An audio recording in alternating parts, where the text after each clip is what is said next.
കംസൻ നവദമ്പതികളായ ദേവകീ വസുദേവന്മാരെ തടവിലാക്കിയതിനു പിന്നിൽ കംസന്റെ ഭയമായിരുന്നില്ല, മറിച്ച് അതൊരു ശാപമായിരുന്നു. ദേവി ഭാഗവതം 4-ാം സ്കന്ധമനുസരിച്ച് കശ്യപ മഹർഷിയുടെ ഭാര്യമാരായിരുന്നു ദിതിയും അദിതിയും.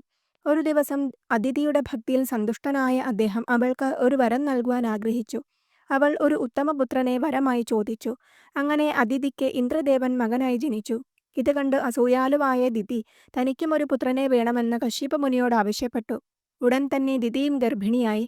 ഗർഭകാലത്തിന്റെ ഭാഗമായി ദിതിയുടെ സൗന്ദര്യം വർദ്ധിച്ചു വന്നു.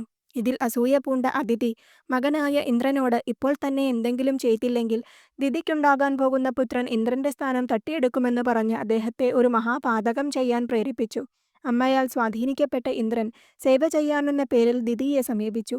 ഇന്ദ്രദേവന്റെ പെരുമാറ്റത്തിൽ സന്തോഷവതിയായ ദിതി ഇന്ദ്രൻ സേവിച്ചുകൊണ്ടിരിക്കെ ഉറങ്ങിപ്പോയി.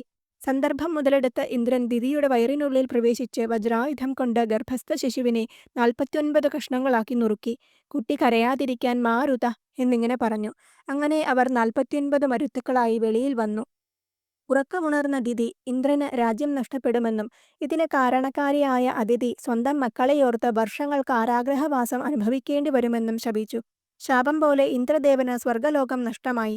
ദ്വാപരയുഗത്തിൽ കശ്യപനും അദിതിയും ദേവകീ വസുദേവന്മാരായി ജനിച്ചപ്പോൾ കംസന്റെ കാരാഗ്രഹത്തിൽ കഴിയേണ്ടി വരികയും കംസൻ നിലത്തടിച്ചു കൊന്ന പുത്രന്മാരെയോർത്ത് വിഷമിക്കേണ്ടി വരികയും ചെയ്തു.